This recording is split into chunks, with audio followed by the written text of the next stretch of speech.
As I awoke from my slumber, I began to experience a strange sense of recklessness. Last night had gone well, however, a lingering feeling that something might go wrong at any moment continued to bother me without end. I took a deep breath as I noticed my skin was slightly damp from all the sweating I had done throughout the night. I wasn't myself, and I was beginning to worry. I felt restless, overwhelmed by the flood of emotions that came one after another without giving me enough time to recognize or understand them. Before I could process one feeling, another would replace it. I went from sadness to happiness to frustration to anger, and then settled somewhere between depression and emotional numbness. What was happening to me? I tried to remember whether I had eaten anything unusual the night before that might explain why my emotions had become such a roller coaster. All kinds of disturbing thoughts began creeping into my mind, especially involving sharp objects. I imagined myself tripping and striking my eye against the corner of the dresser, or accidentally falling onto a knife or fork. I found myself walking carefully around my bedroom and bathroom, trying to avoid any unnecessary accidents. I was allowing my worst thoughts to take control, and they were affecting me far more than I wanted. I couldn't let these thoughts dictate how I lived my life. I had to keep them at bay before they grew any stronger. Until yesterday, I had never experienced anything like this. But after surviving a collapsing brick wall, I had become painfully aware that danger could exist even in the most ordinary places. I imagined getting out of bed, hitting my chin against the window frame, and biting off part of my own tongue. The fear of some imminent accident became increasingly disturbing. Every sharp corner, pointed object, or kitchen utensil suddenly looked like a potential hazard. It wasn't healthy. I needed to redirect my thoughts towards something more positive. If none of these things had happened throughout my entire life, why would they suddenly happen now? I slowly climbed out of bed and walked into the kitchen, following my normal morning routine as though nothing had happened. Keeping those thoughts out of my mind would allow me to continue living the life I had before. For now, I focused on the man I had met the previous night. Some of my favorite moments from our conversation came rushing back, and I found myself laughing out loud at the breakfast table as I remembered his witty remarks and clever observations. Was I letting my emotions run away with me? I reminded myself of every failed relationship I'd had and forced my excitement to cool down. This mixture is looking great. I didn't want to give him more importance than he deserved at this point. For all I knew, I might never hear from him again. Maybe everything he had told me that night had been a lie. What kind of chalk is this? It's a special blend for intricate detailing. It sets up perfectly.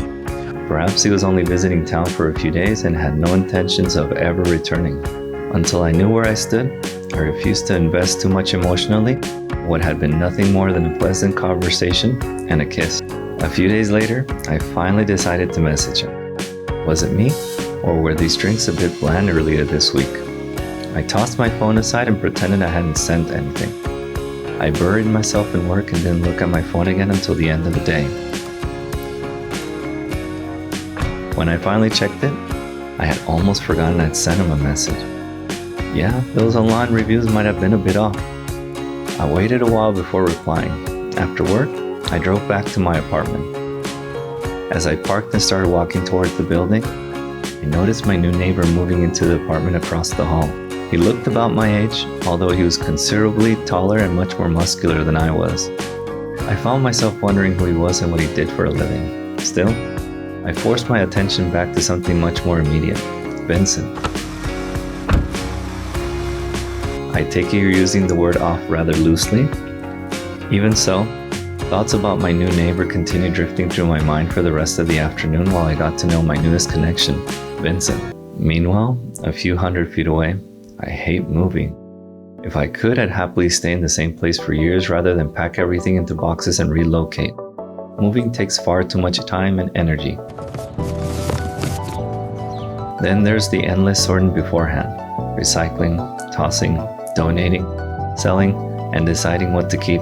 Until this last move, I never understood how people develop heat exhaustion during the summer.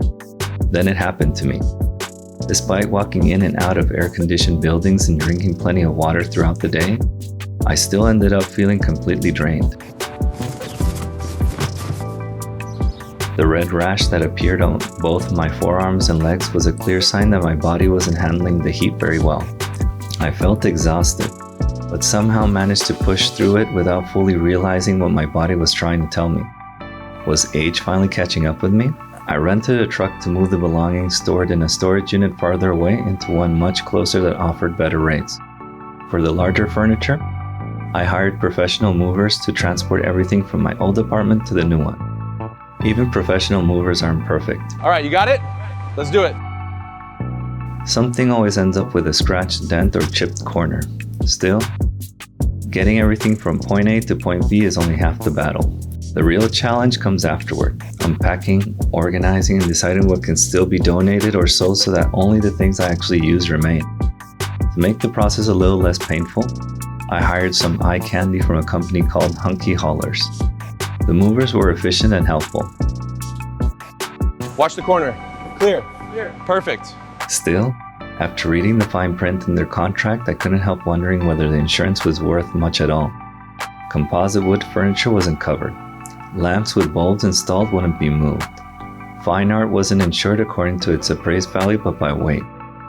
Damaged items would only be reimbursed at $1 per pound, and only if the total claim exceeded $100. I couldn't help thinking, am I paying these people to purposely damage my belongings?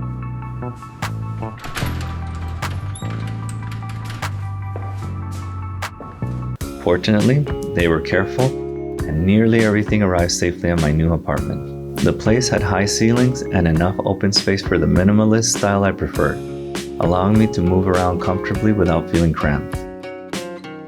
Now that all the boxes had finally been unloaded, I began checking them against the inventory list I had made before moving. Every box had been numbered and carefully cataloged. Even so, I realized I owned far too many things.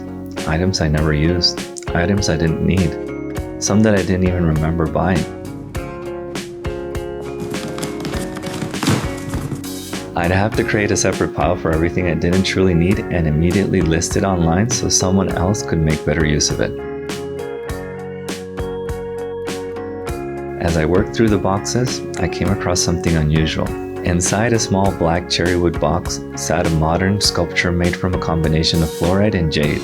I opened the box, staring at it in confusion. Wow, this sculpture is even more beautiful in person. It wasn't listed anywhere in my inventory. Had someone accidentally packed it with my belongings? Had I placed it there myself while boxing everything up? Who had given it to me? Had I actually bought it? I can't wait to find the perfect spot for it. For some reason, the moment I looked at it, an uneasy feeling settled deep inside of me.